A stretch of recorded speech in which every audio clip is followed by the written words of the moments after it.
الحمد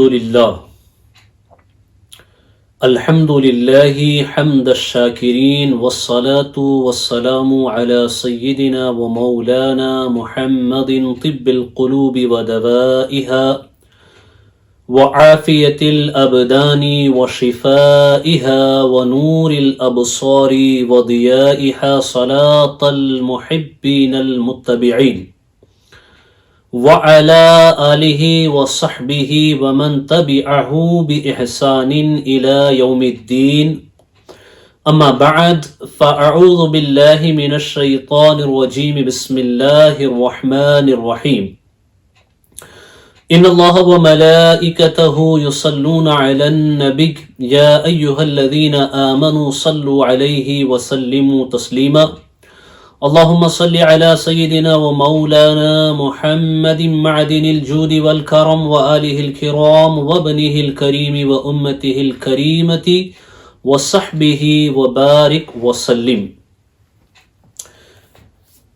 محترم ناظرین، السلام علیکم ورحمۃ اللہ وبرکاتہ. الحمدللہ رب العالمین. گزشتہ کچھ دنوں سے رمضان مبارک کی مبارک گھڑیوں میں قرآن مجید کی تفسیر کے ساتھ، اللہ کے کلام کے ساتھ وقت گزارنے، وقت بتانے کی سعادتیں ہمیں میسر آ رہی ہیں. آئیں اسی سلسلے کو آگے بڑھاتے ہوئے ہم اپنے تفسیر کے اس سفر کو مزید آگے بڑھاتے ہیں. آج انشاءاللہ العظیم ہم 11ویں پارے کا جو بقیہ ہے اس کی مکمل اور 12ویں پارے کی تفسیر سماعت کرنے کی سعادت حاصل کریں گے. یعنی لب لباب خلاصہ پہلے ہم سنیں گے کہ کن مضامین پہ اس میں کلام ہوا اللہ تبارک و تعالیٰ کی طرف سے. آج کا جو حصہ ہے اس میں سورہ یونس مکمل ہوتی ہے اور سورہ ہود بھی مکمل ہوتی ہے، اور پھر سورہ یوسف کی ابتدا بھی اسی 12ویں پارے میں ہوتی ہے. یہ جو صورتیں ہیں، سورہ یونس ہو یا سورہ ہود ہو، یہ دونوں صورتیں،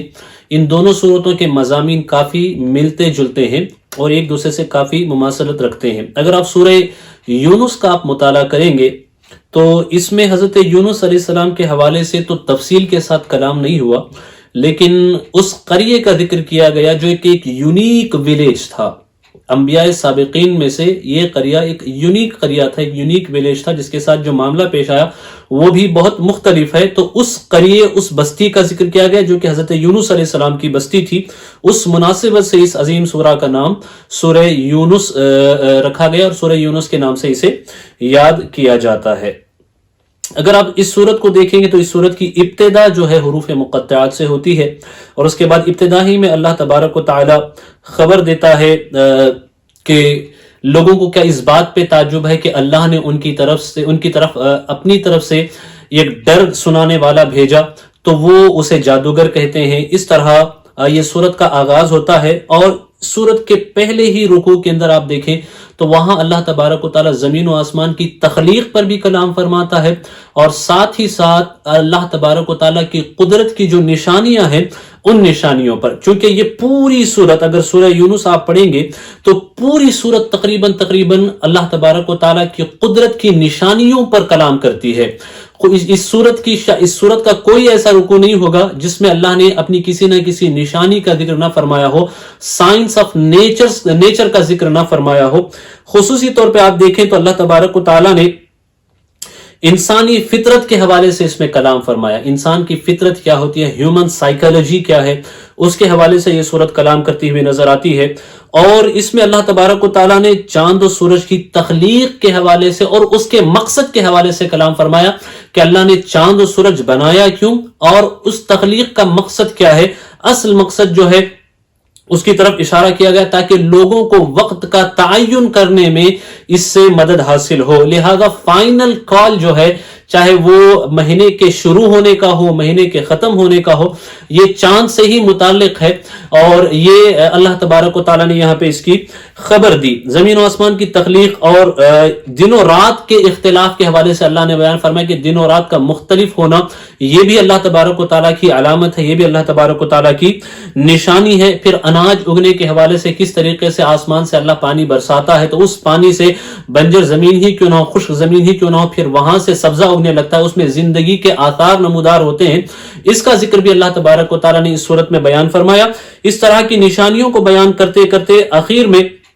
سورہ یونس میں جو ہے وہ اس قریے کا ذکر آتا ہے جو حضرت یونس علیہ السلام کی بستی تھی، اس بستی کا ذکر آیا، اور اس صورت کی کا ذکر ہوا، اور اس کے ذکر پہ تقریباً یہ صورت مکمل ہوتی ہے۔ اس کے بعد یہاں سے سورہ ہود شروع ہوتی ہے، سورہ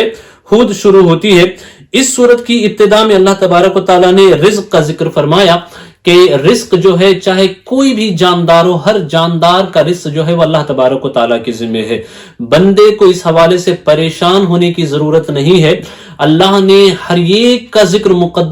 رزق مقدر فرمایا ہے، اور وہ رزق اللہ تبارک و تعالیٰ ضرور اس تک پہنچائے گا، اور ضرور اس تک وہ رزق پہنچے گا۔ کوئی کسی کے حصے کا رزق نہ چرا سکتا ہے نہ چھین سکتا ہے، اس کا ذکر اللہ تعالیٰ نے فرمایا۔ پھر انسان کی کیفیات کا ذکر ہوا کہ انسان کی شکایتیں کیسی ہوتی ہیں، اللہ کا انعام ہو تو کیسے شکر کرتا ہے، اور اگر انعام کوئی تھوڑی سی مصیبت آئے تو پھر شکوے شکایت کیسی ہوتی ہے۔ پھر حضور اکرم صلی اللہ تعالیٰ علیہ وسلم کو اللہ نے یہاں پہ دلاسا دیا، اطمینان دلایا کہ اے محبوب صلی اللہ تعالیٰ علیہ وسلم، یہ جو کفار ہیں ان کے مطالبوں پہ آپ ناراض مت ہو، اگر یہ ایمان نہ لاتے ہیں تو آپ دل چھوٹا نہ کریں، اللہ تبارک و تعالیٰ نگہبان ہے، اور اللہ تبارک و تعالیٰ ان چیزوں کو دیکھنے والا ہے، آپ اپنا فریضہ انجام دیں، آپ اپنا دل چھوٹا مت کریں۔ اس طرح اللہ تعالیٰ نے حضور اکرم صلی اللہ علیہ وسلم کو تسلی دی۔ اس کے بعد اس صورت میں 2 سے لے کر کے 9 رکوع تک، 2 رکوع سے دوسرے رکوع کے بعد سے لے کر کے 9 رکوع تک تقریباً یہ پوری صورت انبیاء علیہ السلام کے واقعات پہ کلام کرتی ہے۔ انبیاء علیہ السلام کی جو پچھلی اقوام تھی، ان کی سرکشیاں، ان کے احوال، ان پہ آئے ہوئے عذاب، اور انبیاء علیہ السلام کی ان کی طرف دعوت، انہی پہ یہ پوری صورت کلام کرتی ہوئی نظر آتی ہے، جس میں قوم نوح کا تذکرہ ہوا، قوم ہود کا تذکرہ ہوا، قوم صالح یعنی قوم ثمود کا تذکرہ ہوا، حضرت ابراہیم علیہ السلام و لوط علیہ السلام کا تذکرہ ہوا، جب فرشتے آئے تو اس وقت کی کیا کیفیت تھی اس کا تذکرہ ہوا، لوط علیہ السلام کا کیا ریپلے تھا اس کا بھی تذکرہ اس صورت میں ہوا، پھر حضرت شعیب علیہ السلام کی قوم اور ان کے واقعات اور ان کے درمیان میں جو کنورزیشنز ہوئے تھے اس کا تذکرہ ہوا، پھر آخر میں حضور اکرم صلی اللہ تعالیٰ علیہ وسلم کو کچھ نصیحتیں قدرت کی طرف سے، اللہ تبارک و تعالیٰ کی طرف سے بیان ہوتے ہوتے اس صورت کا بھی اختتام ہوتا ہے۔ اب آئیں انشاءاللہ العظیم ہم مختلف آیات کی تشریح اور تفسیر سماعت کرتے ہیں، اور اس کی طرف ہم انشاءاللہ العظیم منتقل ہوتے ہیں، اس سے ہمارے علم میں اضافہ کرنے کی ہم انشاءاللہ سعادت حاصل کرتے ہیں۔ یہاں دیکھیں سورہ یونس میں، ہم سورہ یونس کی پہلے کچھ آیات انشاءاللہ العظیم سنیں گے، اس کے معانی سنیں گے، پھر انشاءاللہ العظیم دوسرے حصے کی طرف ہم منتقل ہوں گے۔ اللہ تبارک و تعالیٰ ارشاد فرماتا ہے وَلَوْ شَاءَ رَبُّكَ لَآمَنَ مَنْ فِي الْأَرْضِ كُلُّهُمْ جَمِيعًا، اور اگر تمہارا رب چاہتا زمین میں جتنے ہیں سب کے سب ایمان لے آتے۔ بلکہ اس سے آگے کی آیات سے ہم انشاءاللہ العظیم اسے سماعت کریں گے۔ اللہ تعالیٰ ارشاد فرماتا ہے فَلَوْلَا كَانَتْ قَرْيَةٌ آمَنَتْ فَنَفَعَهَا إِيمَانُهَا إِلَّا قَوْمَ يُونُسَ، تو ہوتی نہ کوئی بستی کہ ایمان لاتی تو اس کا ایمان کام آتا، ہاں یونس کی قوم، لما آمنوا کشفنا عنہم عذاب الخزی فی الحیات الدنیا ومتعناہم الی حین، جب ایمان لائے ہم نے ان سے رسوائی کا عذاب دنیا کی زندگی میں ہٹا دیا، اور ایک وقت تک انہیں برتنے دیا۔ یہ جس قریے کا اللہ تبارک و تعالیٰ نے ذکر فرمایا ہے، یہ واحد ایسا قریہ ہے انبیاء سابقین میں سے، انبیاء سابقین کی جو پچھلے انبیاء ہیں ان کی امتوں میں سے اگر آپ دیکھیں گے تو جن پر بھی عذاب آیا تو وہ امتیں ہلاک ہوئی. لیکن یہ واحد قریہ ہے جس کا ذکر قرآن مجید میں ہمیں ملتا ہے حضرت یونس علیہ السلام کے حوالے سے کہ یہ قریہ اس پر عذاب آنے کے آثار تو نمودار ہوئے لیکن ان پہ عذاب نہیں آیا. کچھ چیزوں کی برکتوں سے ان پر جو عذاب آنے والا تھا وہ عذاب ٹل گیا. اس کی تفصیل انشاءاللہ ہم سماعت کریں گے. سب سے پہلے ہم سورہ حضرت یونس علیہ السلام کے حوالے سے تھوڑی سی گفتگو کریں کہ حضرت یونس علیہ السلام یہ جو ہیں ان کا تذکرہ قرآن مجید میں تقریباً 6 صورتوں میں ہمیں ملتا ہے، جس میں سے بعض جگہ اللہ تبارک و تعالیٰ نے تفصیل کے ساتھ حضرت یونس علیہ السلام کا تذکرہ فرمایا اور بعض جگہ اجمالاً حضرت یونس علیہ السلام کا تذکرہ فرمایا. حضرت یونس علیہ السلام کو 4 صورتوں میں اللہ نے ان کے نام سے یاد فرمایا یونس کہہ کر کے، اور باقی 2 صورتوں میں ایک جگہ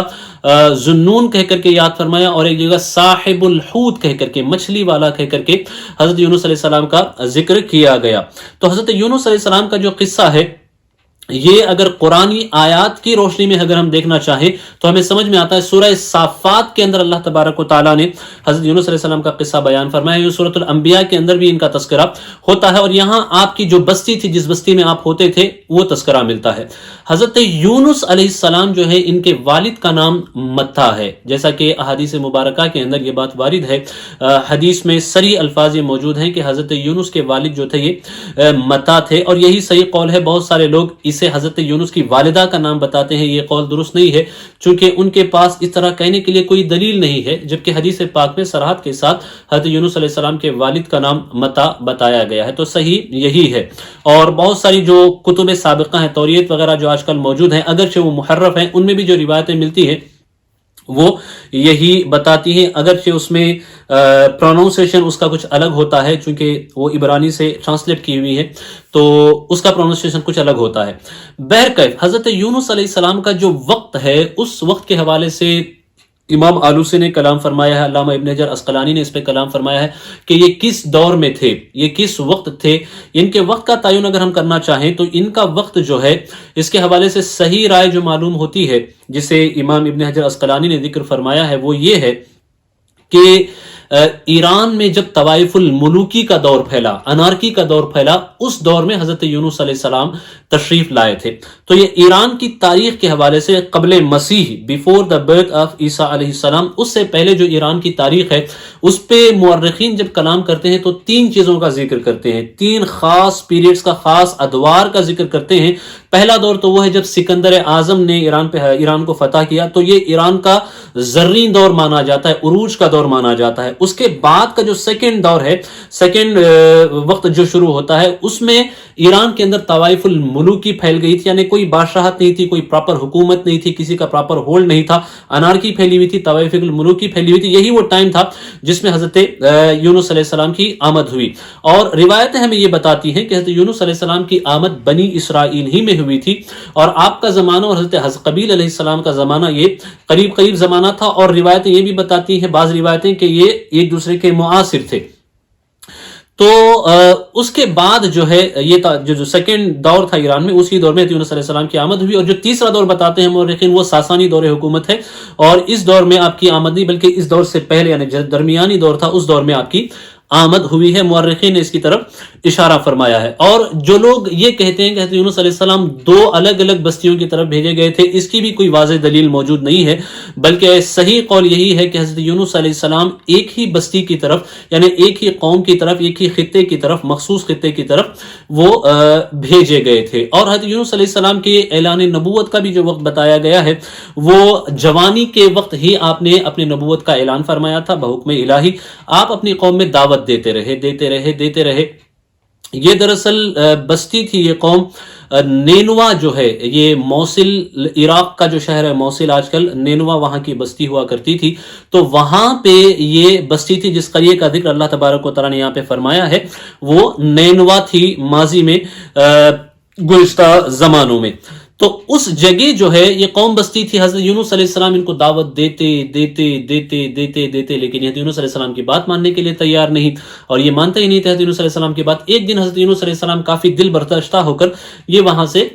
ان کے لیے انہوں نے بد دعا کر دی اور بد دعا کر کے یہ وہاں سے نکل گئے. تو یہ قوم جو تھی اس میں سے بہت سارے لوگ ایسے تھے جو مانتے تھے کہ حضرت یونس علیہ السلام جو ہے بہت صحیح آدمی ہے، وہ اگرچہ ایمان نہیں لاتے تھے لیکن یہ کہتے تھے کہ یہ آدمی بہت صحیح ہے، کبھی غلط نہیں کہتے، یہ جو باتیں کہتے ہیں سب صحیح کہتے ہیں۔ تو جب ان کو یہ اندیشہ ہوا کہ حضرت یونس علیہ السلام جو ہے یہاں سے چلے جائیں گے، تو ان لوگوں نے آپس میں یہ طے کر لیا کہ دیکھو اگر یہ یونس علیہ السلام جو ہے یہاں سے چلے جاتے ہیں تو اس کے بعد ہم پہ اللہ کا عذاب ضرور آئے گا، کیونکہ انہوں نے آج تک جو کچھ کہا ہے وہ سچ ہوا ہے، لہذا کہیں ایسا نہ ہو کہ ہم پہ اللہ کا عذاب آ جائے تو تم سب چوکنا رہنا۔ تو پھر انہوں نے آپس میں یہ طے کیا کہ اگر رات کے وقت یونس علیہ السلام اس بستی میں، ہماری بستی میں قیام کرتے ہیں تو سمجھ لینا کہ اللہ کا عذاب نہیں آئے گا، اگر رات کو یونس علیہ السلام کو تم یہاں نہ پاؤ تو سمجھ لینا کہ یہ اس لیے نکل گئے ہیں کیونکہ ان کو خبر ہو گئی ہے کہ اللہ کا عذاب یہاں پہ آنے والا ہے، لہذا تم بھی یہاں سے نکلنے کی تیاری کر لینا۔ تو پھر ہوا ایسے کہ یونس علیہ السلام یہاں سے نکل گئے اور پھر اللہ کے عذاب کے آثار نمودار ہوئے۔ تحقیق یہی ہے کہ پورا عذاب ان پہ نہیں آیا بلکہ عذاب کے آثار نمودار ہوئے، یعنی سخت تاریکی چھائی اور دھوئیں سے آسمان بھرا جانے لگا۔ تو جیسے ہی عذاب کے آثار نظر آئے، عذاب کے آثار جیسے ہی نظر آئے تو یہ جو قوم تھی انہوں نے اللہ تبارک و تعالیٰ کی بارگاہ میں گریہ کرنا شروع کیا، توبہ کرنا شروع کیا اور اللہ کی بارگاہ میں خوب استغفار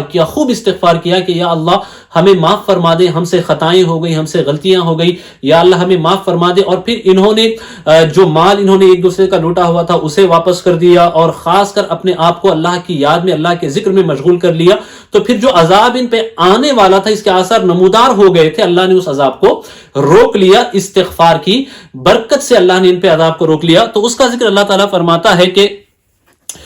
تو ہوئی نہ ہوتی نہ کوئی بستی کے ایمان لاتی تو اس کا ایمان کام آتا، ہاں یونس کی قوم، کہ صرف حضرت یونس علیہ السلام کی قوم ایسی ہے کہ انہوں نے جب آخری وقت میں بھی ایمان لایا تو ان کا ایمان انہیں کام آ گیا۔ اس کی وجہ دراصل یہ تھی کہ حکم تو یہی ہے کہ اگر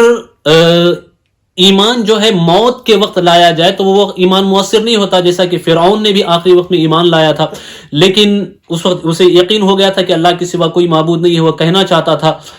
تو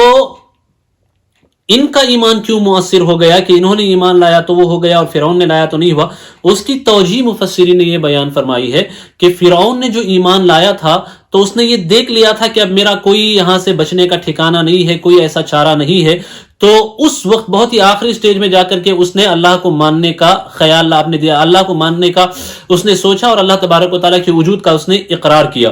لیکن یہاں معاملہ ایسا نہیں تھا، حضرت یونس علیہ السلام کی جو بستی تھی یہاں ایسا معاملہ نہیں تھا، بلکہ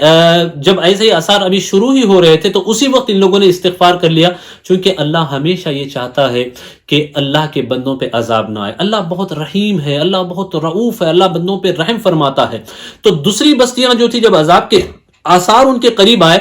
تو بھی انہوں نے توبہ نہیں کیا، لیکن حضرت یونس علیہ السلام کی بستی کا حال یہ تھا کہ جب عذاب کے آثار ظاہر ہونے لگے تو انہوں نے توبہ استغفار کی کثرت کرنا شروع کر دی، اپنے گناہوں سے معافی چاہی تو اللہ نے ان کو معافی عطا فرمائی، ان کی توبہ قبول فرمائی اور اللہ نے عذاب کو روک لیا۔ وہی بیان فرماتا ہے اللہ تبارک و تعالیٰ، جب ایمان لائے ہم نے ان سے رسوائی کا عذاب دنیا کی زندگی میں ہٹا دیا اور ایک وقت تک انہیں برتنے دیا اور انہیں ہم نے موقع دیا۔ وَلَوْ شَاءَ رَبُّكَ لَآمَنَ مَنْ فِي الْأَرْضِ كُلُّهُمْ جَمِيعًا،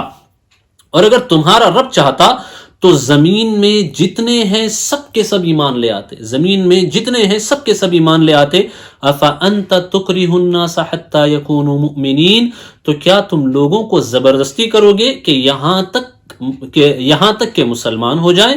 اللہ اکبر۔ اللہ تعالیٰ فرماتا ہے اگر اللہ چاہے تو کوئی غیر مسلم باقی ہی نہیں رہے گا، لیکن یہ معاملہ جو ہے فورس والا نہیں ہے، آپ کسی پہ دباؤ نہیں ڈال سکتے۔ یہی تو اسلام ہمیں سکھاتا ہے کہ کسی بھی دوسرے مذہب کے پیروکار کو ہم دباؤ نہیں ڈال سکتے کہ وہ اسلام لے آئیں، چونکہ اسلام اس کے بالکل خلاف ہے۔ چونکہ Islam it is a choice, it is not a کوئی فورس کیے جانے کے نتیجے میں اسلام لانا یہ قابل قبول ہی نہیں ہوتا ہے، یہ آپ کی اپنی چوائس ہونی چاہیے، چونکہ اسلام میں اعتبار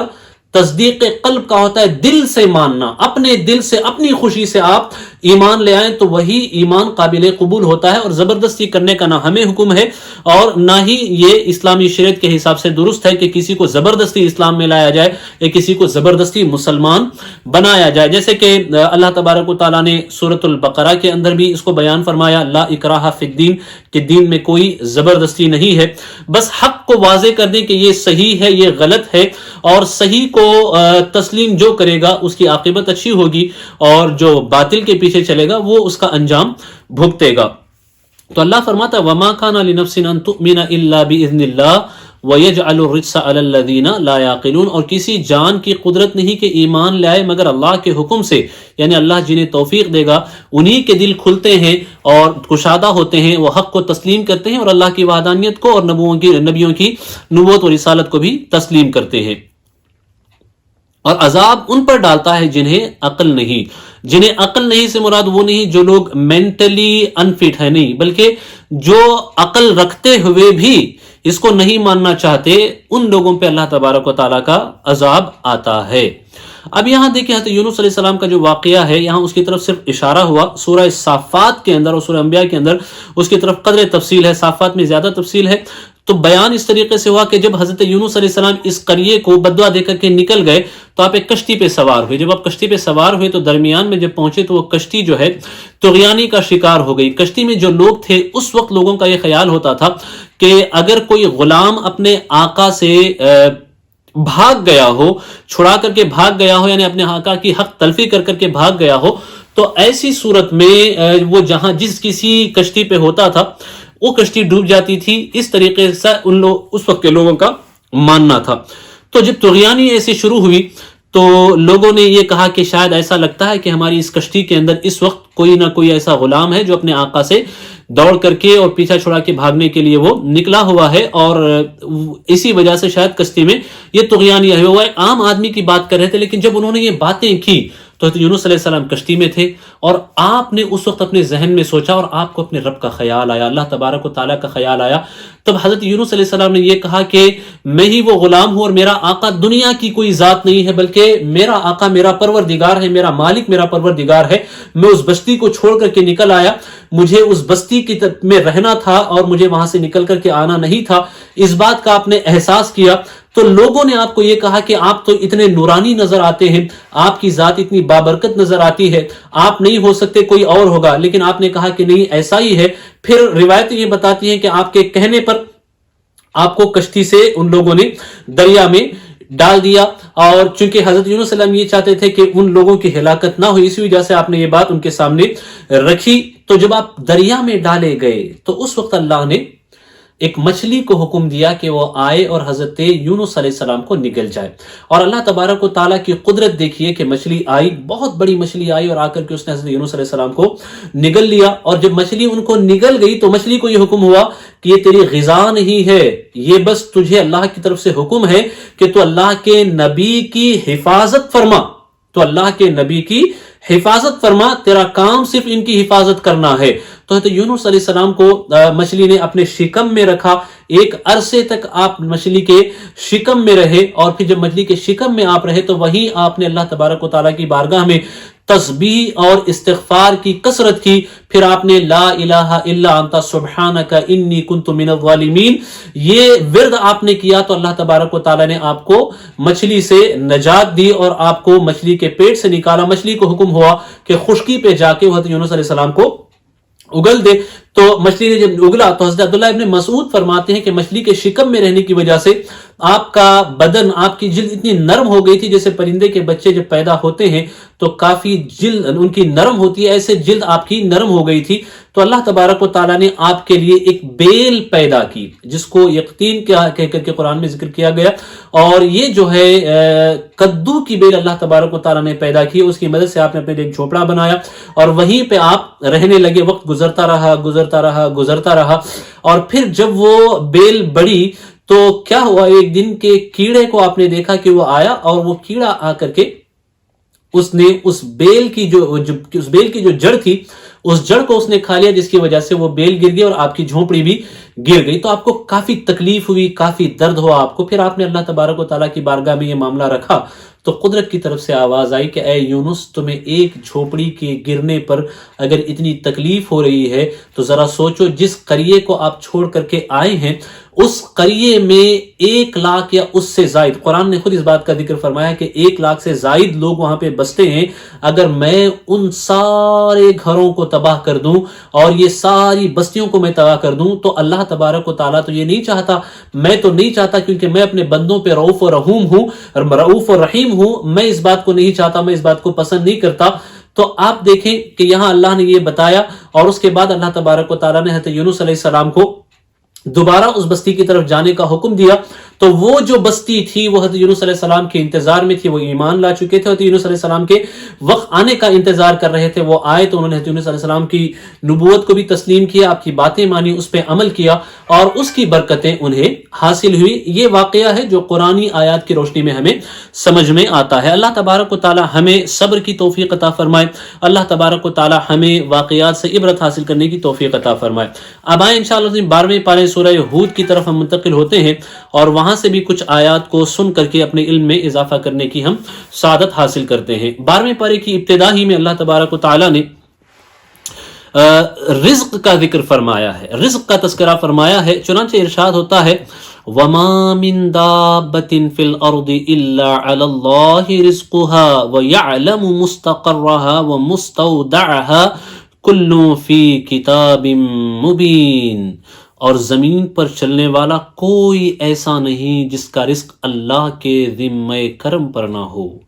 جس کا رزق اللہ کے ذمہ کرم پر نہ ہو، اور جانتا ہے کہ کہاں ٹھہرے گا، یعنی ہر جاندار کہاں ٹھہرے گا وہ اللہ تبارک و تعالیٰ جانتا ہے، اور کہاں سپرد ہوگا، کہاں دفن ہوگا، کہاں مرے گا، اس کا بھی علم اللہ تبارک و تعالیٰ کو ہے۔ کل فی کتاب مبین، سب کچھ ایک صاف بیان کرنے والی کتاب میں ہے، یعنی لوح محفوظ میں اللہ نے ان ساری چیزوں کو محفوظ فرما دیا ہے۔ یہاں رزق کے حوالے سے آپ دیکھیں حضور اکرم صلی اللہ تعالیٰ علیہ وسلم فرماتے ہیں کہ کاش انسانوں کی کیفیت پرندوں جیسی ہوتی، پرندوں جیسی ہوتی کہ یغدون خماسا وَيَرْجَعُونَ بِطَانًا، کما قال النبی صلی اللہ تعالیٰ علیہ وسلم، کہ وہ جاتے تو ایسے ہیں جس وقت ان کے پیٹ خالی ہوتے ہیں اور وہ لوٹتے ایسے ہیں کہ ان کے پیٹ بھرے ہوتے ہیں، اور ان کے پاس کوئی ٹینشن نہیں ہوتا، ان کے دماغ میں کوئی ٹینشن نہیں ہوتا۔ کیوں؟ حضور فرماتے ہیں کیونکہ یہ پرندے اللہ کی ذات پہ توکل کرتے ہیں۔ اگر بنی آدم کو بھی ایسا ہی توکل حاصل ہو جائے تو اللہ انہیں بھی پرندوں کی طرح رزق عطا فرمائے گا۔ جیسے کسی پرندے کو اللہ خالی پیٹ نہیں سلاتا، کسی انسان کو بھی خالی پیٹ نہیں سلائے گا۔ رزق جو ہے اللہ نے ہر کسی کا لکھ دیا ہے، رزق اللہ نے ہر کسی کا لکھ دیا ہے، اور جو اللہ نے رزق لکھا ہے وہ بھی دو قسم پر ہے۔ ایک تو وہ جو میراث والا ہے، اس کے لیے آپ کو کوشش کرنے کی ضرورت نہیں، وہ آپ کا حق ہوتا ہے اور وہ آپ کو ملنا ہے، اور ایک رزق وہ جو آپ کو کمانا پڑتا ہے، ہمیں کمانا پڑتا ہے، محنت کرنی پڑتی ہے۔ تو ہم اس میں مکلف اس بات کے ہیں کہ ہم کوشش کریں، اور ہم جب کوشش کریں گے تو اللہ تبارک و تعالیٰ وہ اسباب قریب کر دیتا ہے، مہیا کر دیتا ہے، پھر ہمارے حصے کا رزق ہمیں آنے لگتا ہے۔ اور اس کو اچھی طریقے سے سمجھیں کہ ایسا نہیں ہے کہ ہم کسی کے حصے کا رزق چھین لیں گے، یہ پاسبل نہیں ہے، کیونکہ اللہ نے جن کا جتنا رزق لکھا ہے اتنا رزق انہیں یقینی طور پہ ملتا، اسے کوئی چھین نہیں سکتا۔ لیکن وقت کا تعین جو ہے یہ نہیں کیا گیا کہ کب کب ملے گا، یہ بندے کے احوال پہ موقوف ہوتا ہے، بندے کی عادتوں پہ موقوف ہوتا ہے۔ بندہ اگر عبادت کرے، بندہ اگر استغفار کرے، بندہ اگر نیک کام کرے، ایسے کام نہ کرے جس سے رزق مؤجل ہوتا ہے، چونکہ حضور اکرم صلی اللہ تعالیٰ علیہ وسلم نے فرمایا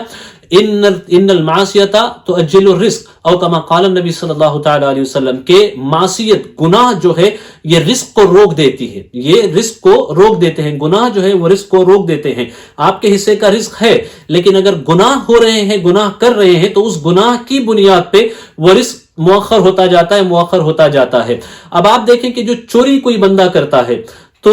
وہ حقیقت میں اس کا رزق ہوتا ہے، لیکن وہاں وہ عجلت دکھاتا ہے، شیطان کے فریب کا شکار ہو کر جو اللہ نے رزق اس کے لیے لکھا ہے وہ رزق اپنے اس تک پہنچنے کا انتظار کیے بغیر وہ چوری کے ذریعے اسے حاصل کرنا چاہتا ہے، لیکن اسے ملتا وہی ہے جو اس کے لیے لکھا ہے، لیکن طریقہ کار اس نے چوری کا اختیار کیا، اس پہ وہ گویا کہ حرام کھانے کا، حرام کرنے کا مرتکب ہوتا ہے۔ اللہ نے سب کا رزق مقدر فرما دیا ہے۔ اللہ تبارک و تعالی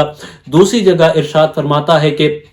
وَمَن يَتَّقِ اللَّهَ يَجْعَلْ لَهُ مَخْرَجًا وَيَرْزُقْهُ مِنْ حَيْثُ لَا يَحْتَسِبُ، جو اللہ تبارک و تعالی سے ڈرتا ہے، اللہ تبارک و تعالی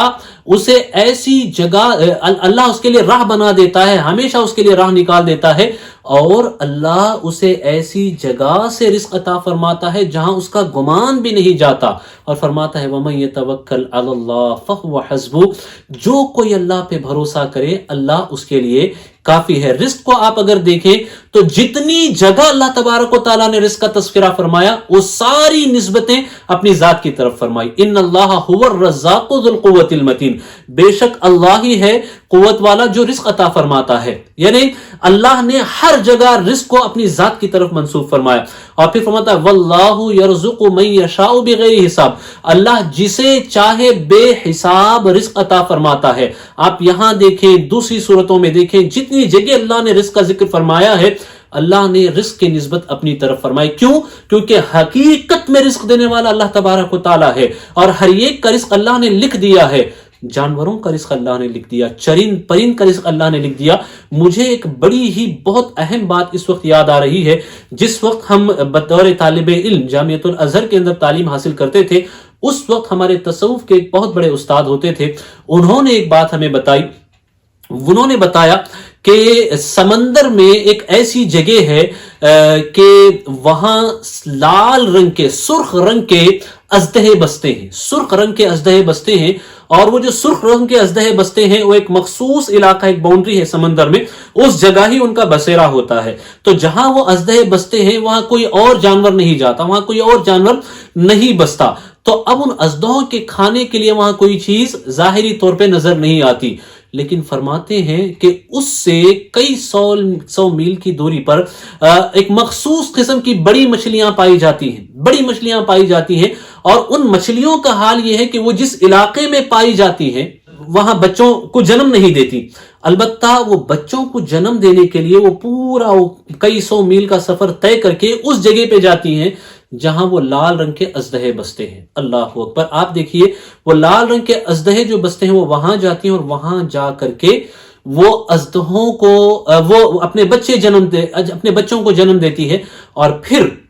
وہ مچھلیاں، ان مچھلیوں کے بچے ان اژدہوں کی غذا بنتے ہیں، ان کا رزق بنتا ہے، وہ اژدہے انہیں کھاتے ہیں۔ تو میرے پیارے آقا صلاۃ التسلیم کے پیارے دیوانوں، اگر آپ قرآن مجید کو دیکھیں تو بھی آپ کو پتا چلے گا، اگر آپ سورۃ الکہف کا مطالعہ کریں تو جس بچے کو خزانہ پہنچنا تھا حضرت خضر علیہ السلام کے واقعے میں، آپ نے اس سے پہلے بھی سنا ہوگا کہ ان کے والدین نے چھپا رکھا تھا، اس بچے کو پہنچنا تھا، تو اللہ نے کیسے اس کا انتظام کیا کہ گرنے والی دیوار کو آپ نے درست کر دیا تاکہ وہ جس کا رزق ہے، جس کا حصہ ہے وہ اس تک پہنچے۔ پھر ہوا بھی ایسے کہ وہ حصہ جا کر کے اسی بچے کو پہنچا جس کے رزق میں اللہ نے وہ چیزیں لکھی تھی۔ حضرت موسیٰ علیہ السلام کا واقعہ وہ آپ نے سنا ہوگا کہ پتھر سے جو کیڑا اپنی زبان میں، اپنے منہ میں گھاس لے کر کے نکلتا ہے کہ اللہ اسے بھی رزق عطا فرماتا ہے۔ تو اللہ نے رزق جو ہے مقدر کیا ہے، لکھا ہے، البتہ بندے کے جو اعمال ہوتے ہیں اگر وہ سستی کرتا ہے اور جو احکام اللہ تبارک و تعالیٰ کے ہیں ان کو بجا نہیں لاتا ہے، تو ایسے میں وہ رزق پانے میں اسے تاخیر ہوتی ہے، وہ معجل ہوتا جاتا ہے، تو بے برکتی اس سے آتی ہے۔ ایک بات اور، اگر رزق میں برکت کوئی چاہے تو اس کے حوالے سے سب سے بہترین وظیفہ جو صحابہ کا معمول تھا، جس کی تعلیم حضور اکرم صلی اللہ تعالی علیہ وسلم نے دی، وہ یہ کہ وہ رات کو سورہ واقعہ کی تلاوت کرے۔ اگر کوئی رات کے وقت سورہ واقعہ کی تلاوت کرے گا تو یقین مانیے کبھی بھی تنگ دستی اور تنگدہی اس کے قریب نہیں آئے گی، اللہ تبارک و تعالیٰ غیب سے اس کے رزق کا انتظام فرمائے گا۔ جب حضرت عبداللہ ابن مسعود کا انتقال ہوا تو حضرت عثمان ذو النورین رضی اللہ تعالی عنہ نے یہ سوچ کر کے کہ آپ کی بچیاں ہیں، آپ کی بیٹیاں ہیں، ان کے کفالت کے لیے پھر ان کے لیے مال کی ضرورت ہوگی، کچھ حصہ مال کا بھیجا۔ تو جب لانے والا وہ مال لے کر آیا تو حضرت عبداللہ ابن مسعود رضی اللہ تعالیٰ عنہ کی جو صاحبزادیاں تھیں انہوں نے سوال کیا کہ یہ تم کیا لائے ہو؟ انہوں نے کہا کہ یہ کچھ مال ہے جو حضرت عثمان ذو النورین رضی اللہ تعالیٰ نے آپ کے لیے بھیجا ہے۔ تو ان کی صاحبزادیاں، حضرت عبداللہ بن مسعود کی جو صاحبزادیاں تھیں وہ کہتی ہیں کہ ہمیں تو اس مال کی ضرورت نہیں ہے، ہمیں تو اس مال کی حاجت ہی نہیں ہے۔ پوچھنے والے نے پوچھا کیوں آپ کو حاجت نہیں ہے؟ ارشاد فرماتی ہیں ہمیں ہمارے والد نے ایسا قدرتی نسخہ عطا فرما دیا ہے کہ جب تک وہ نسخہ ہمارے پاس ہے تو ہمیں کسی کی پاس ہاتھ پھیلانے کی یا ہم کسی کے حاجت مند ہو ایسی ضرورت ہی نہیں پیش آئی۔ انہوں نے پوچھا کیا؟ تو فرماتے ہیں کہ سورۃ الواقعہ کی تلاوت، رات کو سورۃ الواقعہ کی تلاوت کرنے کی تعلیم ہمیں ہمارے والد نے دی ہے، اور ہمارے لیے کافی ہے کہ جب تک سورۃ الواقعہ ہے ہمیں کبھی بھی رزق کی کوئی فکر نہیں رہے گی۔ تو اس سورہ کی تلاوت سے رزق میں برکتیں آتی ہیں ایک، اور دوسری بات استغفار سے رزق میں برکتیں آتی ہے۔ جتنا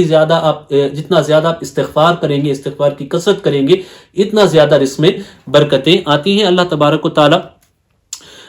ہمیں حلال رزق حاصل کرنے کی توفیق عطا فرمائے۔ اب آگے کی کچھ آیات سنتے ہیں جس میں اللہ نے انسان کی کیفیات کو بیان فرمایا ہے، نفسیات کو بیان فرمایا ہے۔ ارشاد ہوتا ہے وَهُوَ الَّذِي خَلَقَ السَّمَاوَاتِ وَالْأَرْضَ فِي سِتَّةِ أَيَّامٍ وَكَانَ عَرْشُهُ عَلَى الْمَاءِ لِيَبْلُوَكُمْ أَيُّكُمْ أَحْسَنُ عَمَلًا، اور وہی ہے جس نے آسمانوں اور زمین کو 6 دن میں بنایا، اور اس کا عرش پانی پر تھا، اس کا عرش پانی پر تھا یعنی پانی تھا، اور اس کے اوپر عرش تھا، اس درمیان میں کوئی چیز موجود نہیں تھی۔ یعنی عرش کی تخلیق اور پانی کی تخلیق جو ہے یہ دوسری چیزوں کی تخلیقات پہ مقدم ہے۔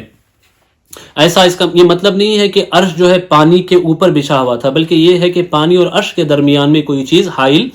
نہیں تھی، کہ تمہیں آزمائے تم میں کس کا کام اچھا ہے، یعنی اللہ تبارک و تعالیٰ تمہیں آزمائے کہ تم میں کون اچھا عمل کرتا ہے۔ وَلَئِن قُلْتَ إِنَّكُمْ مَبْعُوثُونَ مِن بَعْدِ الْمَوْتِ لَيَقُولَنَّ الَّذِينَ كَفَرُوا إِنْ هَذَا إِلَّا سِحْرٌ مُبِينٌ، اور اگر تم فرماؤ کہ بے شک تم مرنے کے بعد اٹھائے جاؤ گے تو کافر ضرور کہیں گے کہ یہ تو نہیں مگر کھلا جادو، یعنی مرنے کے بعد اٹھنے کو کفار جادو تصور کریں گے، ونعوذ باللہ من ذلک، جبکہ جادو کا وہاں کوئی دخل نہیں ہوگا۔ جادو کے جو بھی معاملات ہیں وہ قیامت کے قائم ہونے سے پہلے تک کے ہیں، اس کے بعد یہ ساری چیزیں ختم ہو جائے گی، وہاں پھر قدرت کی لاٹھی وہاں کام کرے گی، اللہ کے حکم سے لوگ زندہ ہوں گے۔ وَلَئِنْ أَخَّرْنَا عَنْهُمُ الْعَذَابَ إِلَىٰ أُمَّةٍ مَّعْدُودَةٍ لَيَقُولُنَّ مَا يَحْبِسُهُ عَلَىٰ يَوْمَ يَأْتِيهِمْ لَيْسَ مَصْرُوفًا عَنْهُمْ وَحَاقَ بِهِمْ مَا كَانُوا بِهِ يَسْتَهْزِئُونَ، اور اگر ہم ان سے عذاب کچھ گنتی کی مدت تک ہٹا دیں تو ضرور کہیں گے کس چیز نے اسے روکا ہے، سن لو جس دن ان پر آئے گا ان سے پھیرا نہ جائے گا اور انہیں گھیر لے گا وہی عذاب جس کی ہنسی اڑاتے تھے۔ کافر جس عذاب کا مذاق اڑاتے ہیں، جس دن عذاب آئے گا تو ان کے پاس کوئی سلیوشن، کوئی چارہ، بچنے کی کوئی جگہ نہیں ہوگی، اور وہ عذاب کا شکار ہوں گے۔ یہاں سے اللہ تبارک و تعالیٰ انسان کی کیفیات بیان فرماتا ہے۔ ارشاد ہوتا ہے وَلَئِنْ أَذَقْنَا الْإِنسَانَ مِنَّا رَحْمَةً ثُمَّ نَزَعْنَاهَا مِنْهَا إِنَّهُ لَيَئُوسٌ كَفُورٌ، اور اگر ہم آدمی کو اپنی کسی رحمت کا مزہ دیں پھر اسے چھین لیں، پہلے مزہ دیں پھر اسے چھین لیں، ضرور وہ بڑا نا امید نا شکرا ہے، ضرور وہ بڑا نا امید نا شکرا ہے۔ اگر رحمت ملے تو ٹھیک، اور اس کے بعد اگر کوئی مصیبت آئے تو ناشکری شروع کر دیتا ہے۔ وَلَئِنْ أَذَقْنَاهُ النَّعْمَاءَ بَعْدَ ضَرَّاءَ مَسَّتْهُ لَيَقُولَنَّ ذَهَبَ السَّيِّئَاتُ عَنِّي إِنَّهُ لَفَرِحٌ فَخُورٌ، اور اللہ فرماتا ہے اور اگر ہم اسے نعمت کا مزہ دیں اس مصیبت کے بعد جو اسے پہنچی، اس مصیبت کے بعد جو اسے پہنچی، تو ضرور کہے گا کہ برائیاں مجھ سے دور ہوئیں، بے شک وہ خوش ہونے والا بڑائی مارنے والا ہے، بے شک وہ خوش ہونے والا اور بڑائی مارنے والا ہے۔ یعنی اللہ تبارک و تعالیٰ کا شکر کرنے کی بجائے وہ اس بات پہ اترانا شروع کر دیتا ہے، وہ اس بات پہ اتراہٹ پہ اتر آتا ہے کہ یہ جو میرے ساتھ ابھی رزق آیا ہے، برکتیں ہیں یا نعمتیں آ رہی ہیں، اس میں کمال میرا خود کا ہے۔ پہلے اگر نعمت ملے تو خوش ہوتا ہے، پھر اگر وہ ختم ہو جائے تو ناشکری کرنے لگتا ہے، مصیبت میں گرفتار، جیسے ہی مصیبت میں گرفتار ہوا، اللہ نے اگر اس مصیبت کو اس سے ہٹایا انسان سے، تو پھر انسان یہ سوچنے لگتا ہے کہ یہ مصیبت اس لیے ہٹی ہے کہ میں بہت نیک بن گیا ہوں، میں بہت اچھا بن گیا ہوں، یعنی اطراحٹ پہ اتر آتا ہے، اپنے آپ کی تعریف کرنے پہ اتر آتا ہے، اور اس بھلائی کی نسبت اللہ کی طرف کرنے کی بجائے اپنے اوپر کرنے لگتا ہے۔ ونعوذ باللہ من ذالک، یہ بہت برا عمل ہے، یہ کافروں کا شیوا ہے۔ اللہ تبارک و تعالیٰ اس سے سب کو محفوظ فرمائے۔ تو اللہ تبارک و تعالیٰ نے یہاں پہ بیان فرمایا یہ عام انسانوں کی کیفیت، لیکن ان سے استثناء فرمایا، الگ فرمایا کن لوگوں کو؟ الا الذین صبروا وعملوا الصالحات اولئک لهم مغفرۃ واجر کبیر، مگر جنہوں نے صبر کیا اور اچھے کام کیے ان کے لیے بخشش اور بڑا ثواب ہے۔ یعنی انہیں نعمت پہنچے تو بھی وہ اللہ کا شکر ادا کرتے ہیں، اور اگر پریشانی میں آئے تو بھی صبر کرتے ہوئے اللہ کا شکر ادا کرتے ہیں۔ ان کا حال یہ ہوتا ہے کہ مصیبت آتی ہے تو وہ کچھ نہیں کہتے، یہی کہتے ہیں انا للہ و انا الیہ راجعون، اور شکایت کیے بغیر صبر کرتے رہتے ہیں۔ تو ایسے لوگوں کے لیے اللہ فرماتا ہے کہ ان کے لیے بخشش بھی ہے، مغفرت بھی ہے، اور ان کے لیے بڑا سبب ہے۔ یہاں اللہ تبارک و تعالیٰ نے اخیر میں حضور اکرم صلی اللہ تعالیٰ علیہ وسلم کو دلاسا دیا، ارشاد فرمایا فَلَعَلَّكَ تَارِكٌ بَعْدَ مَا يُوحَى إِلَيْكَ وَضَائِقٌ بِهِ صَدْرُكَ أَن يَقُولُوا لَوْلَا أُنزِلَ عَلَيْهِ كَنزٌ أَوْ جَاءَ مَعَهُ مَلَكٌ إِنَّمَا أَنْتَ نَذِيرٌ وَاللَّهُ عَلَى كُلِّ شَيْءٍ وَكِيلٌ۔ تو کیا جو وحی تمہاری طرف ہوتی ہے اس میں سے کچھ تم چھوڑ دو گے اور اس پر دل تنگ ہوگے، اس بنا پر کہ وہ کہتے ہیں ان کے ساتھ کوئی خزانہ کیوں نہ اترا یا ان کے ساتھ کوئی فرشتہ آتا؟ تم تو ڈر سنانے والے ہو اور اللہ ہر چیز پر محافظ ہے۔ عبداللہ ابن امیہ مخزومی یہ کافر تھا، یہ حضور اکرم صلی اللہ تعالی وسلم کی بارگاہ میں آ کر کے کہتا کہ آپ کہتے ہیں کہ یہ کتاب جو ہے اللہ تبارک و تعالیٰ کی طرف سے، آپ اللہ کے دین کی طرف بلاتے ہیں، اگر ایسا ہے تو اللہ آپ پہ کوئی خزانہ کیوں نہیں کھولتا، یا کوئی فرشتہ آپ کے ساتھ کیوں نہیں ہوتا کہ وہ آ کر کے بتاتے رہے کہ آپ اللہ کے نبی ہیں، اللہ کے نبی ہیں۔ ونعوذ باللہ، یہ اس نے استہزاء کیا تھا، حضور کا مذاق اڑانے کے لیے اس نے اس طریقے سے کیا تھا، تو حضور کے دل کو اس سے تکلیف پہنچی۔ پھر اللہ تبارک و تعالیٰ نے آیات نازل فرمائی اور اس میں دلاسا دیا کہ محبوب اگر وہ اس طرح کی حرکتیں کرتے ہیں تو آپ اس سے ناراض نہ ہوں، کیونکہ یہ ان کا خود کا انجام ہے اور وہ خود اپنا انجام کا سامنا کریں گے اور وہ اس انجام کو بھگتیں گے، اس میں آپ کے لیے کوئی نقصان نہیں ہے، آپ اپنا فریضہ انجام دے رہے ہیں، آپ ہرگز اس سے دل برداشتہ نہ ہوں۔ اور اللہ تبارک و تعالی محافظ ہے، اللہ جانتا ہے، اللہ نے آپ پہ جو چیز لازم کی ہے وہ یہ کہ آپ دعوت کو پہنچا دیں، آپ اپنا فریضہ بخوبی انجام دے رہے ہیں، اور جو لوگ انکار کرتے ہیں اس سے آپ دل برداشتہ نہ ہوں، وہ خود اپنی عاقبت کو تباہ کر رہے ہیں اور وہ خود اس کا سامنا کریں گے۔ اب آئیں انشاءاللہ العظیم ایک دوسرے حصے کی طرف منتقل ہوتے ہیں اور وہاں سے بھی چند آیات کو سن کر کے اور سمجھ کر کے اپنے علم میں اضافہ کرنے کی کوشش کرتے ہیں۔ یوں تو یہ جو سورت ہے سورہ ہود، چونکہ قوم ہود کا اس میں تذکرہ ہے، تو اسی بنا پہ اس سورت کا اسی مناسبت سے اس سورت کو سورہ ہود کہا جاتا ہے، لیکن اس میں صرف جو ہے اسی ایک قوم کا تذکرہ نہیں ہے بلکہ باقی ساری اقوام کا تذکرہ بھی ہے، متعدد اقوام کا، جس میں حضرت نوح علیہ السلام کی قوم سے یہ چیز شروع ہوتی ہے، حضرت نوح علیہ السلام، اس کے بعد پھر قوم ہود کا تذکرہ، عاد کا، اس کے بعد قوم ثمود یعنی قوم صالح علیہ السلام اس کا تذکرہ ہوتا ہے، اس کے بعد جو ہے حضرت ابراہیم علیہ السلام اور لوط علیہ السلام قوم لوط کا تذکرہ ہوتا ہے، اس کے بعد حضرت شعیب علیہ السلام آپ کی قوم کا تذکرہ ہوتا ہے۔ الحمدللہ اس طریقے سے یہ سورت جو ہے متعدد انبیاء علیہم السلام اور ان کی اقوام کا تذکرہ فرماتی ہے۔ تو ہم انشاءاللہ العظیم یہاں پہ چونکہ حضرت نوح علیہ السلام کا قصہ اس صورت میں تفصیل کے ساتھ ذکر ہوا ہے۔ حضرت نوح علیہ السلام کا جو قصہ ہے، حضرت نوح علیہ السلام کا قصہ قرآن مجید میں تقریباً قرآن مجید کی 43 یعنی 40 سے زائد صورتوں میں 40 سے زائد جگہ 43 جگہ لگ بھگ اللہ تبارک و تعالیٰ نے اسے ذکر فرمایا۔ حضرت نوح علیہ السلام کا تذکرہ قرآن مجید میں آیا ہے more than 40 times surely، یعنی 40 سے زائد مرتبہ حضرت نوح علیہ السلام کا ذکر اجمالاً اور تفصیلاً کہیں کہیں آیا ہے۔ تقریباً 28 صورتیں ہیں جن میں حضرت نوح علیہ السلام کا تذکرہ ہے، ان میں سے 6 صورتیں ہیں جن 6 صورتوں میں حضرت نوح علیہ السلام کا تذکرہ تفصیل کے ساتھ آیا ہے، اور باقی صورتوں میں اجمالاً آپ کے قصے کو بیان کیا گیا۔ جو 6 صورتیں جن میں تفصیل کے ساتھ حضرت نوح علیہ السلام کا قصہ ذکر کیا گیا، ان میں سے سورۃ الاعراف ہے، اور ان میں سے سورہ ہود ہے، اور اس کے بعد سورہ مومنون ہے، سورہ شعراء ہے، سورہ قمر ہے، اور سورہ نوح itself جو حضرت نوح علیہ السلام ہی کے نام پہ رکھی گئی ہے، اس صورت میں بھی آپ کا قصہ تفصیل کے ساتھ بیان ہوتا ہے۔ تو یہاں انشاءاللہ عظیم اللہ نے جو حضرت نوح علیہ السلام کا قصہ بیان کیا اسے ہم سنتے ہیں۔ دراصل حضرت نوح علیہ السلام اور حضرت آدم علیہ السلام، حضرت آدم علیہ السلام کے بعد جو سب سے پہلے رسول لوگوں کی طرف بھیجے گئے، جو نبی بھیجے گئے، مبعوث کیے گئے، وہ حضرت نوح علیہ السلام تھے۔ یوں تو حضرت آدم علیہ السلام اور نوح علیہ السلام کے درمیان کا جو زمانہ ہے، اس زمانے کے حوالے سے توریت اور انجیل کے اولڈ ٹیسٹمنٹ اور نیو ٹیسٹمنٹ کے مختلف نسخوں میں مختلف ٹائمز بتائے گئے ہیں، جو سب کے سب اندازے پہ ہیں، تخمینی ہیں، گیس پہ ہیں، چونکہ ان کتابوں پہ ہم آنکھ بند کر کے یقین نہیں کر سکتے، کیونکہ ان میں تحریف ہو گئی ہے، ان کو چینج کر دیا گیا ہے، تبدیلی کر دی گئی ہے۔ البتہ ایک محتاط اندازے کے مطابق جو چیز کہی جا سکتی ہے، جسے مؤرخین نے، پھر علماء مسلمین نے، محققین نے لکھا ہے، اس بنا پہ یہ کہا جا سکتا ہے کہ حضرت آدم علیہ السلام کی وفات اور حضرت نوح علیہ السلام کی ولادت، حضرت آدم علیہ السلام کی وفات اور حضرت نوح علیہ السلام کی ولادت، ان دو چیزوں کے درمیان، ان دو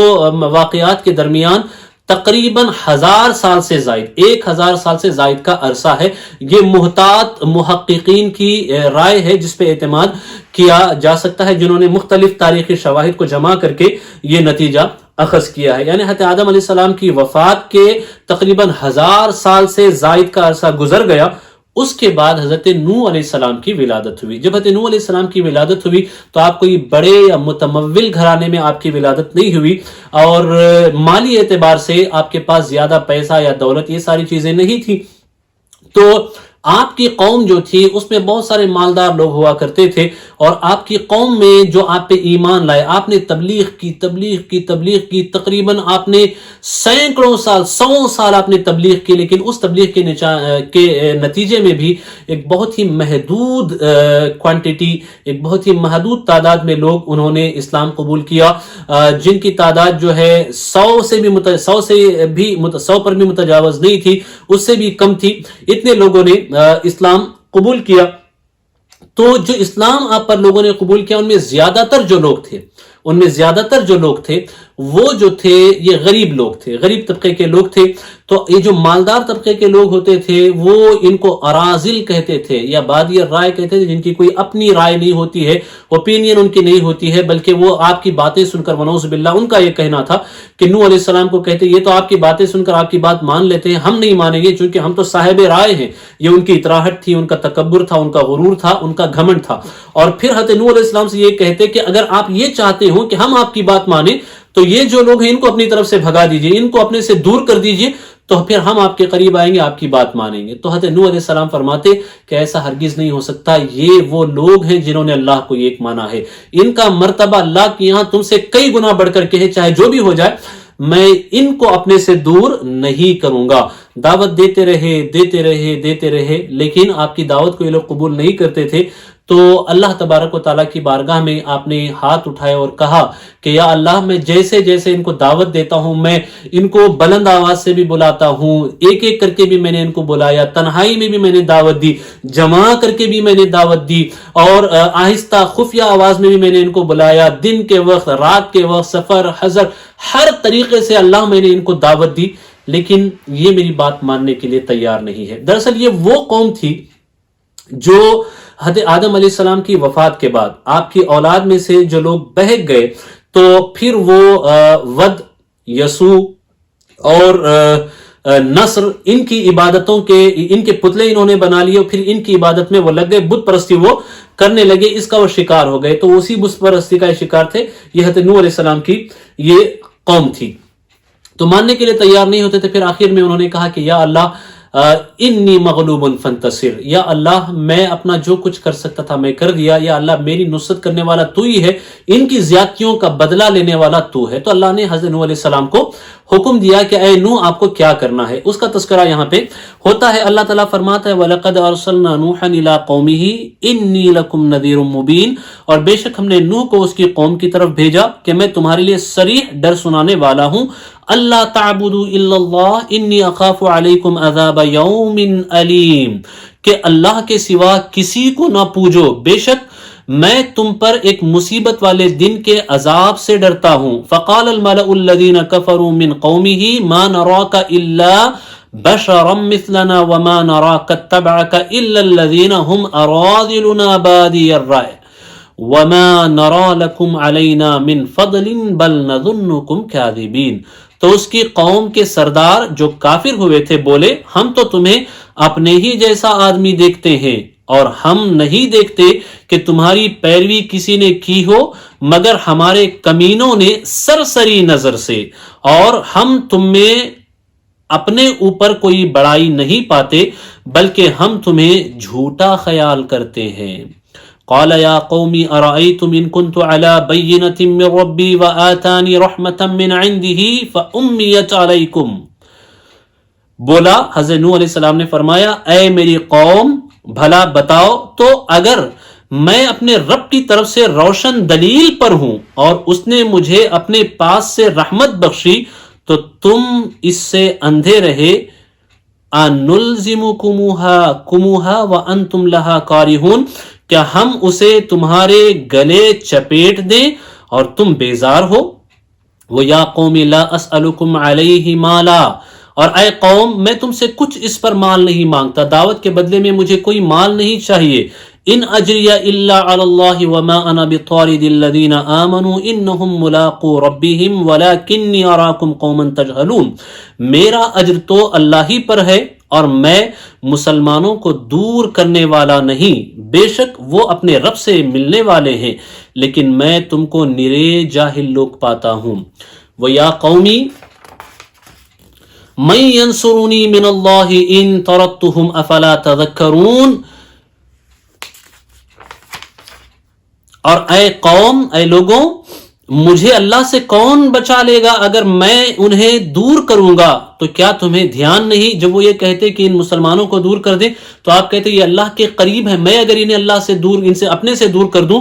تو میں اللہ کو کیا جواب دوں گا اور اللہ سے مجھے کون بچائے گا؟ یہ حضرت نوح علیہ السلام کا ریپلے ہوتا. وَلَا أَقُولُ لَكُمْ عِنْدِي خَزَائِنُ اللَّهِ وَلَا أَعْلَمُ الْغَيْبَ وَلَا أَقُولُ إِنِّي مَلَكٌ وَلَا أَقُولُ لِلَّذِينَ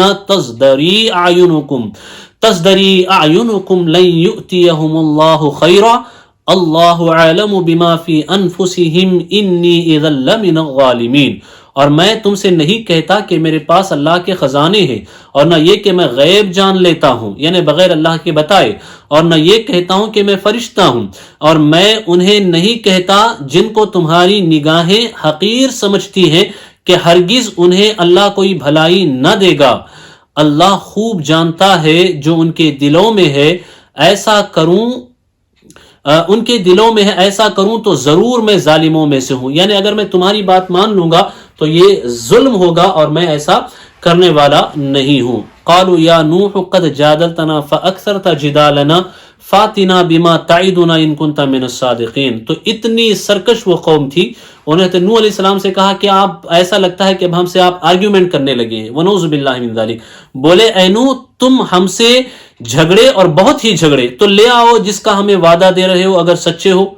تو چیلنج کرنے لگے تھے نوح علیہ السلام کو. جب انہوں نے چیلنج کیا کہ آپ تو بس کہتے رہتے ہیں کہ اللہ کا عذاب آئے گا، اس دن سے آپ ڈراتے رہتے ہیں، اگر ایسا ہے ہی تو آپ تو بہت ہمیں ڈرا چکے، اب وہ عذاب لے آئیے نا، دکھائیے ہمیں وہ کیا عذاب ہے. یہ چیلنج کی انہوں نے. ونعوذ باللہ من ذلک. تو پھر کیا ہوا؟ قال انما یأتیکم بہ اللہ ان شاء وما انتم بمعجزین. فرمایا وہ تو اللہ تم پر لائے گا اگر چاہے اور تم تھکا نہ سکو گے. ولا ينفعکم نصحی ان اردت ان انصح لکم ان کان اللہ یرید ان یغویکم هو ربکم والیہ ترجعون. اور تمہیں میری نصیحت نفع نہ دے گی اگر میں تمہارا بھلا چاہوں، جبکہ اللہ تمہاری گمراہی چاہے. وہ تمہارا رب ہے اور اسی کی طرف پھرو گے. ام یقولون افترا قل ان افتریتہ فعلی اجرامی وانا بریء مما تجرمون. کیا یہ کہتے ہیں کہ انہوں نے اسے اپنی جی سے بنا لیا؟ تم فرماؤ اگر میں نے بنا لیا ہوگا تو میرا گناہ مجھ پر ہے اور میں تمہارے گناہ سے الگ ہوں. یعنی حضرت نوح علیہ السلام کو یہ کہتے کہ آپ جو کچھ کہہ رہے ہیں یہ آپ اپنی طرف سے کہہ رہے ہیں، اللہ کی طرف سے یہ باتیں نہیں ہے. ونعوذ باللہ من ذلک. پھر جب حد سے زیادہ یہ معاملات بڑھ گئے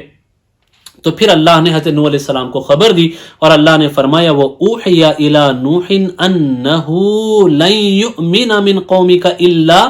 مَن قَدْ آمَنَ فَلَا تَبْتَئِسْ بِمَا كَانُوا يَفْعَلُونَ، اور نوح کو وحی ہوئی کہ تمہاری قوم سے مسلمان نہ ہوں گے مگر جتنے ایمان لا چکے،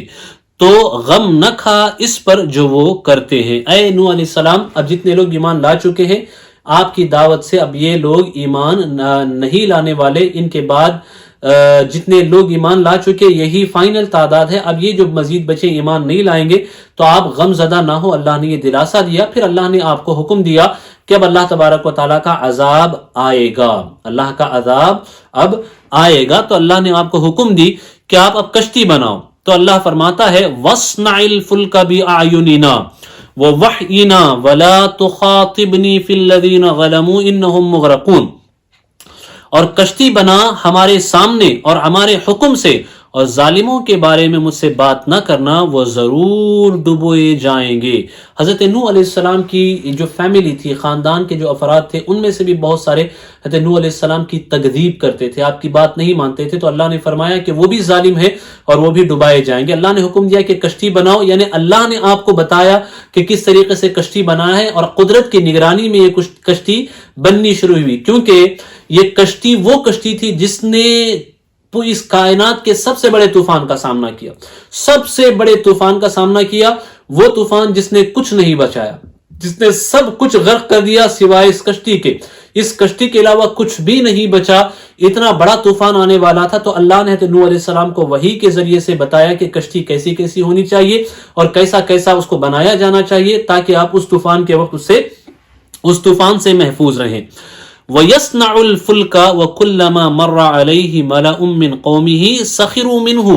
قَالَ إِن تَسْخَرُوا مِنَّا فَإِنَّا نَسْخَرُ مِنْكُمْ كَمَا تَسْخَرُونَ، اور نوح کشتی بناتا ہے، یعنی حضرت نوح علیہ السلام جب کشتی بناتے رہتے تو ان کے قوم کا جو بھی آدمی وہاں سے گزرتا تو وہ دیکھ کر کے ہنسنے لگتا، مذاق بناتا، جوک کرتا، وَنَعُوذُ بِاللَّهِ مِنْ ذَلِكَ، اور جب اس کی قوم کے سردار اس پر گزرتے، اس پر ہنستے، بولا اگر تم ہم پر ہنستے ہو تو ایک وقت ہم تم پر ہنسیں گے جیسا تم ہنستے ہو۔ کہتے کہ آج تو تم ہنس رہے ہو، لیکن جب اللہ کا عذاب آئے گا، جب ہم اس کشتی میں سوار ہوں گے تو اس وقت ہنسنے کا مقام ہمارا ہوگا، چونکہ ہم پہ اللہ کی رحمت ہوگی، اور رونے کا وقت تمہارا ہوگا کیونکہ تم اللہ کے عذاب میں گرفتار کیے جاؤ گے۔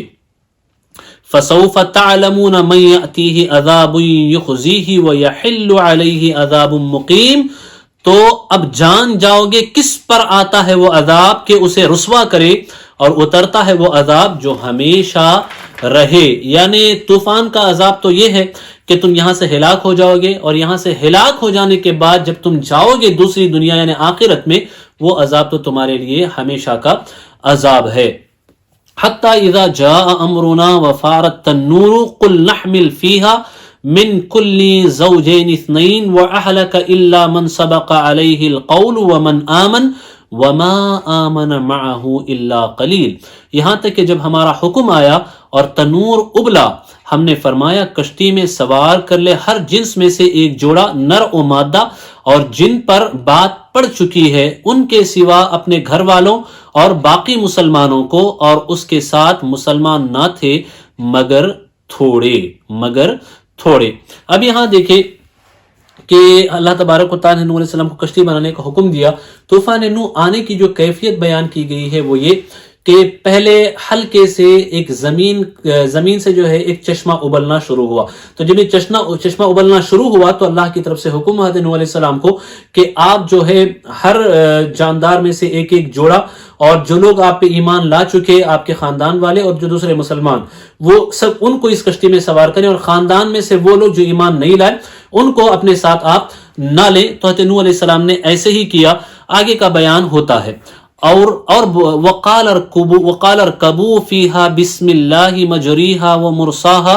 ان ربی لغفور الرحیم، اور بولا اس میں سوار ہو اللہ کے نام پر، اس کا چلنا اور اس کا ٹہرنا، بے شک میرا رب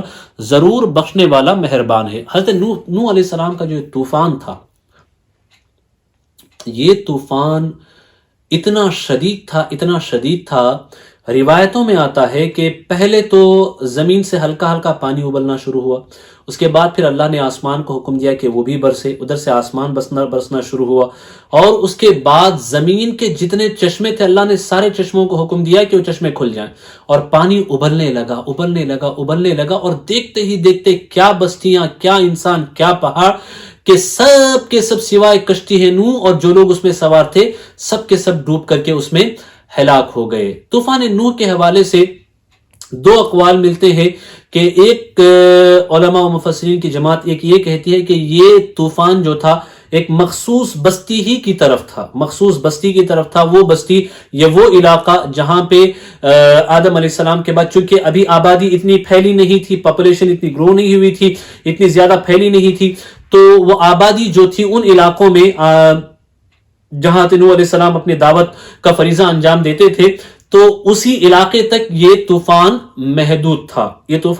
تھا، لیکن علماء کی اور محققین کی اور مفسرین کی ایک جماعت یہ کہتی ہے کہ یہ طوفان ایسا تھا کہ اس نے پوری دنیا کو گھیر لیا، اور اس کے آثار کے طور پہ وہ لوگ جو سرویز وغیرہ کرتے ہیں اور ماہرین ارضیات جو ہے انہوں نے جو کھدائیاں کی، ان لوگوں کی تحقیقات کے مطابق پہاڑوں کی چوٹیوں پر، بڑے بڑے جو پہاڑ ہیں، ایسے پہاڑ جہاں کبھی بھی انسان کے بسنے کے کوئی آثار نہیں ہے، ان پہاڑوں کی چوٹیوں پر ایسے جانوروں کی ہڈیاں اور ڈھانچے ملے ہیں جو صرف پانی میں بستے ہیں، تو اس سے ان لوگوں نے یہ نتیجہ بھی اخذ کیا اور اس سے اس رائے کو بھی تقویت پہنچتی ہے، کہتے ہیں نوح علیہ السلام کا جو طوفان تھا یہ پوری دنیا پہ آیا تھا، پوری دنیا کو اس نے اپنے لپیٹ میں لے لیا۔ یہی وجہ ہے کہ جتنے بھی جاندار تھے چاہے پانی کے بسنے والے ہوں اس طوفان کا شکار ہوئے اور ان کی ہڈیاں، ان کے ڈھانچے پہاڑوں کی ان چوٹیوں پر رہ گئی۔ یہ ایک نشانی ہے، ایک علامت ہے جو اس کے آثار کی طرف اشارہ کرتی ہے کہ طوفان یہاں پہ یہ آیا ہے، اور اس رائے کو تقویت پہنچاتی ہے۔ اس رائے کے قائلین میں بھی بہت سارے مفسرین اور علماء محققین ہیں، وہ یہ کہتے ہیں کہ طوفان نوح جو تھا یہ پوری کائنات پہ آیا تھا اور پوری دنیا کو اس نے ڈبو دیا تھا، سوائے ان لوگوں کے جو حضرت نوح علیہ السلام کی کشتی میں سوار تھے۔ آگے کا ذکر اللہ تعالیٰ خود ہی فرماتا ہے، ارشاد ہوتا ہے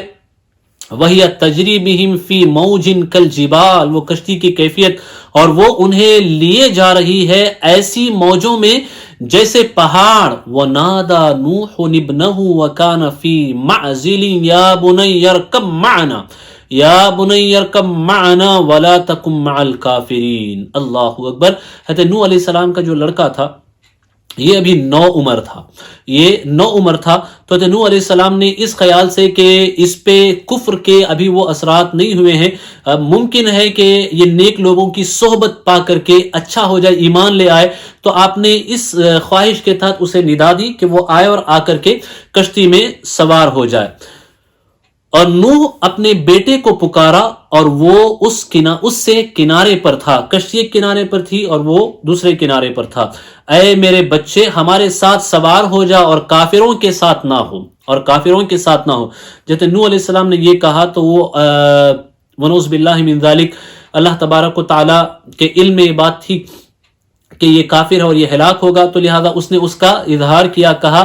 قال سآوی الى جبل يعصمني من الماء قال لا عاصم اليوم من امر الله الا من رحم وحال بينهما الموج فكان من المغرقين۔ بولا اب میں کسی پہاڑ کی پناہ لیتا ہوں، وہ مجھے پانی سے بچا لے گا، کہا آج یعنی نوح علیہ السلام نے کہا آج اللہ کے عذاب سے کوئی بچانے والا نہیں مگر جس پر وہ رحم کرے، اور جس پہ اللہ نے رحم کیا وہ وہی لوگ تھے اور وہ وہی جانور اور جاندار تھے جو نوح علیہ السلام کے ساتھ تھے اور اس کشتی میں سوار تھے، اور ان کے بیچ میں موج آڑے آئی تو وہ ڈوبتوں میں رہ گیا۔ یہ گفتگو چل ہی رہی تھی، موج کا ایک جھونکا آیا، اس نے اسے ڈبو دیا اور وہ ہلاک ہو گیا۔ مفسرین میں سے بعض مفسرین نے فرمایا ہے کہ حضرت نوح علیہ السلام کی اولاد یا خاندان کے جو لوگ ہلاک ہوئے، اس میں بھی حکمت یہ ہے کہ آپ نے جو دعا کی تھی اور بد دعا کی تھی، ان دونوں کے اندر جو ہے الفاظ کچھ ایسے تھے کہ وہاں استثناء نہیں تھا. آپ نے جو دعا کی تھی وہ دعا بھی ایسی تھی کہ آپ نے مخصوص اپنے خاندان کو شامل نہیں کیا، اور پھر آپ نے بد دعا جو کی تھی وہ بد دعا کے الفاظ بھی کچھ ایسے تھے کہ اس سے آپ نے اپنے خاندان کے وہ لوگ جو ایمان نہیں لائے تھے ان کا مستثنا نہیں کیا تھا، ان کو الگ نہیں کیا تھا. گویا کہ جیسے کہتے ہیں علیہ السلام نے مانگا تھا ویسے ہی ان کی دعا مقبول ہوئی. اللہ تعالیٰ فرماتا ہے وَقِيلَ يَا أَرْضُ ابْلَعِي مَاءَكِ وَيَا سَمَاءُ أَقْلِعِي وَغِيضَ الْمَاءُ وَقُضِيَ الْأَمْرُ وَاسْتَوَتْ عَلَى الْجُودِيِّ وَقِيلَ بُعْدًا لِلْقَوْمِ الظَّالِمِينَ. اور حکم فرمایا گیا کہ اے زمین اپنا پانی نگل لے، اور اے آسمان تھم جا، اور پانی خشک کر دیا گیا، اور کام تمام ہوا، اور کشتی کوہ جودی پر ٹھہری. اور فرمایا گیا کہ دور ہوں بے انصاف لوگ، کہ دور ہوں بے انصاف لوگ. تو یہ طوفان آ جانے کے بعد کی کیفیت ہے. جب سب ہلاک ہو گئے تو اللہ نے زمین کو حکم دیا کہ پانی کو جذب کر لے، اور جو باقی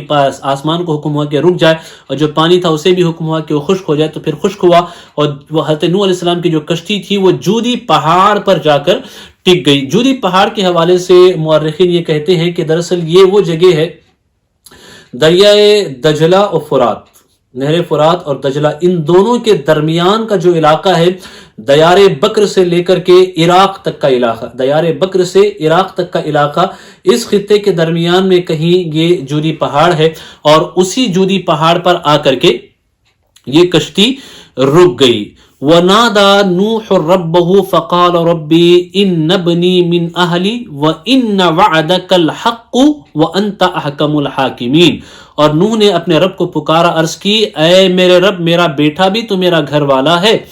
اور چونکہ وہاں حکم ہوا تھا اپنے گھر والوں کو لے لے، تو حضرت نوح علیہ السلام نے کہا تھا کہ یا اللہ میرا بیٹا بھی تو میرا گھر والا ہے، اور بے شک تیرا وعدہ سچا ہے. وَأَنْتَ أَحْكَمُ الْحَاكِمِينَ، اور تو سب سے بڑھ کر حکم والا ہے. قَالَ يَا نُوحُ إِنَّهُ لَيْسَ مِنْ أَهْلِكَ، فرمایا اے نوح وہ تیرے گھر والوں میں نہیں، کیونکہ نسب جو ہے کفر سے منقطع ہو جاتا ہے. اگر کفر حائل ہو جائے تو یہ نسب کوئی فائدہ نہیں دیتا، چونکہ بیٹا کافر تھا اور ایمان اسے تھا ہی نہیں، تو پھر وہ نسب جہاں کفر درمیان میں حائل ہو جائے تو پھر نسب کوئی فائدہ نہیں دیتا. ارشاد ہوا کہ وہ آپ کی اہل میں سے نہیں. إِنَّهُ عَمَلٌ غَيْرُ صَالِحٍ فَلَا تَسْأَلْنِي مَا لَيْسَ لَكَ بِهِ عِلْمٍ إِنِّي أَعِظُكَ أَن تَكُونَ مِنَ الْجَاهِلِينَ. بے شک اس کے کام بڑے نالائق ہے، اس کے کام بڑے نالائق ہیں. یہاں پہ دیکھیں اعلیٰ حضرت رضی اللہ تعالیٰ کا ترجمہ، اللہ اللہ، بہت سارے وہ مفسرین جنہوں نے یا مترجمین جنہوں نے ترجمہ کیا جس کے ذریعے سے حضرت نوح علیہ السلام کی جو اہلیہ تھی ان پہ زنا کی تہمت لگتی ہے. یہ ترجمہ وہ نہیں ہے، بلکہ یہ ترجمہ یہ ہے کہ اس کے عمل ہی ایسے نہیں تھے کہ وہ آپ کے لائق بنے. یہ اور وہ جو رائے ہے، اس رائے کو بہت سارے محققین علماء نے رد فرمایا ہے کہ انبیاء علیہ السلام کی جو بیویاں ہیں ان کی طرف ایسی نسبت نہیں کی جا سکتی. فلا تسألنی ما لیس لک بہ علم، تو مجھ سے وہ بات نہ مانگ جس کا تجھے علم نہیں. انی اعیذک ان تکون من الجاہلین، میں تجھے نصیحت فرماتا ہوں کہ نادان نہ بن. قال رب انی اعوذ بک ان اسألک ما لیس لی بہ علم وَإِلَّا تَغْفِرْ لِي وَتَرْحَمْنِي أَكُمْ مِنَ الْخَاسِرِينَ. عرض کی اے رب میرے، میں تیری پناہ چاہتا ہوں کہ تجھ سے وہ چیزیں مانگوں جس کا مجھے علم نہیں، اور اگر تو مجھے نہ بخشے اور رحم نہ کرے تو میں نقصان اٹھانے والا ہو جاؤں. قیل یا نوح اہبط بسلام منا وبرکات علیک وعلی ممن معک وَأُمَمٌ سَنُمَتِّعُهُمْ ثُمَّ يَمُسُّهُمْ مِنَّا عَذَابٌ عَلِيمٌ. فرمایا گیا اے نوح کشتی سے اتر، ہماری طرف سے سلام اور برکتوں کے ساتھ جو تجھ پر ہیں اور تیرے ساتھ کے کچھ گروہوں پر، اور کچھ گروہ وہ ہیں جنہیں ہم دنیا میں برتنے دیں گے، پھر انہیں ہماری طرف سے دردناک عذاب پہنچے گا. یعنی حضرت نوح علیہ السلام کو اسی بنیاد پہ ابو البشر ثانی کہا جاتا ہے، چونکہ حضرت آدم علیہ السلام کے بعد جب دنیا سب تباہ ہو گئی طوفان نوح میں، تو اس کے بعد جب دنیا دوبارہ آباد ہوئی ہو، حضرت نوح علیہ السلام کی نسل سے ہی دنیا آباد ہوئی، تو اسی میں کئی قومیں بنی. ان میں سے کچھ قومیں ایمان لے آئیں، تو جو قومیں ایمان لے آئیں انہوں نے برکتیں پائیں جو حضرت نوح علیہ السلام کے ساتھ تھیں اور ان کی راہ پہ تھیں، اور جو قومیں ایمان نہیں لائیں ان کے لیے اللہ نے فرمایا کہ دنیا میں تو انہیں تھوڑا سا ٹائم دیں گے ہم، لیکن پھر انہیں آخرت کا عذاب بھی چکائیں گے. یہ ساری چیزیں اللہ تبارک و تعالیٰ نے اس کی حضور کو خبر دی، تو ارشاد ہوتا ہے تِلْکَ مِنْ أَنْبَاءِ الْغَیْبِ نُوحِیہا إِلَیْکَ، یہ غیب کی خبریں ہیں کہ ہم تمہاری طرف وحی کرتے ہیں. ما كنت تعلمها انت ولا قومك من قبل هذا، انہیں نہ تم جانتے تھے نہ تمہاری قوم اس سے پہلے. فاصبر، تو صبر کرو. ان العاقبۃ للمتقین، بے شک بھلا انجام پرہیزگاروں کا. اللہ تبارک و تعالی ہمیں صبر اور اس قصے سے عبرت حاصل کرنے کی اللہ ہمیں توفیق عطا فرمائے، اور ہمیں ہمیشہ بزرگان دین کی تعلیمات پہ عمل کی اللہ توفیق عطا فرمائے. کہنے سننے میں کوئی خطا ہو، غلطی ہو، اللہ اپنے حبیب صاحب الاولاق صلی اللہ تعالی علیہ وسلم کے صدقے میں معاف فرمائے. استغفر اللہ استغفر اللہ استغفر اللہ ربی من کل ذنب وخطیئۃ واتوب الیہ وما علینا الا البلاغ. السلام علیکم ورحمۃ اللہ وبرکاتہ. آج ہی SDI چینل کو سبسکرائب کریں، بیل آئیکن پر کلک کریں. ہماری حوصلہ افزائی کے لیے کمنٹس، لائک اور شیئر بھی کرتے رہیں.